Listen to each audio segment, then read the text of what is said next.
Hey guys, Dr. Rick here from Big Rock Animal Clinic. It's May 2016 and just a little video describing the fact that we're having a bit of a resurgence in ticks this year. 2014, 2015, we didn't have that many. However, this year, 2016, we have double the amount of submissions to the Alberta tick surveillance program already from people bringing ticks in from their dogs. And certainly, it is a little worrisome. There are a fair number of black-legged ticks which have the ability to transmit Lyme disease. None of these have come back positive for Lyme yet, however, which is good, but they do have the ability to potentially transmit. So if you do see any ticks on your dog, no matter what color, brown dog tick, black-legged tick, deer tick, moose tick, what have you, we'll identify them for you and we'll send them away and get them tested. Make sure they're not the agents of Lyme disease. Thank you. This is Gemma, my trusty sidekick. She is about 16 and a half years old, almost 17.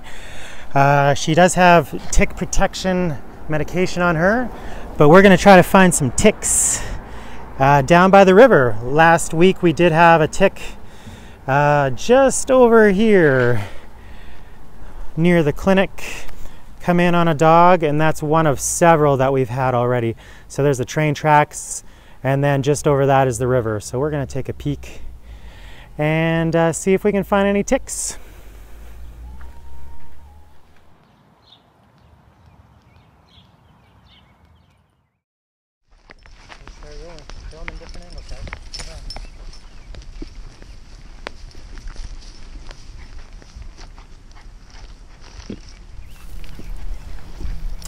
This year in Alberta, we've had double the amount of ticks being submitted to the Alberta Health Laboratory Surveillance Program.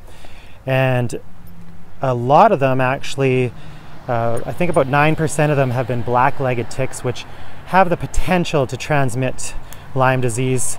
There hasn't been a whole bunch of Lyme positives at this stage in the game, thank goodness, but they are on the upswing as compared to 2015.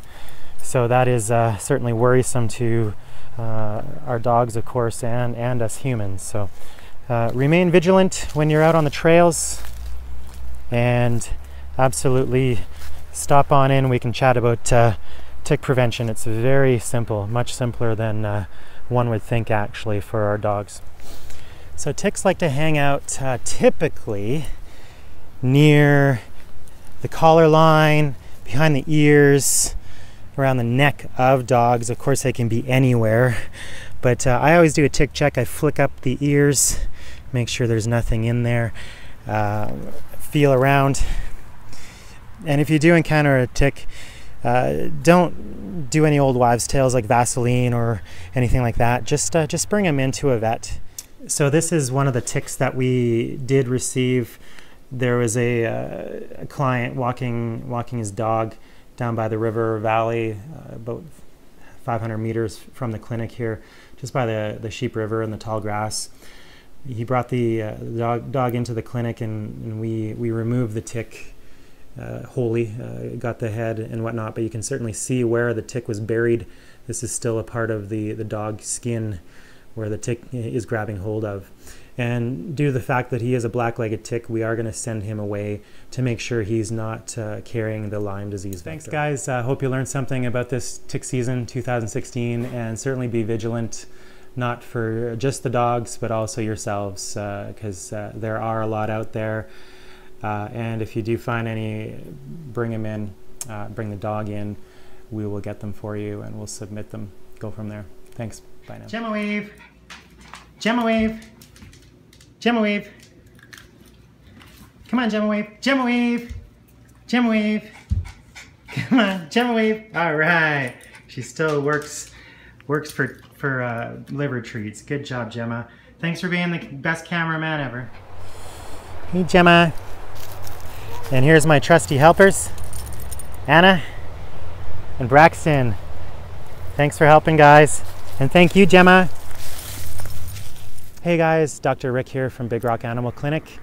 It is May 2016 and we have an uptick, poor choice of words, Start again.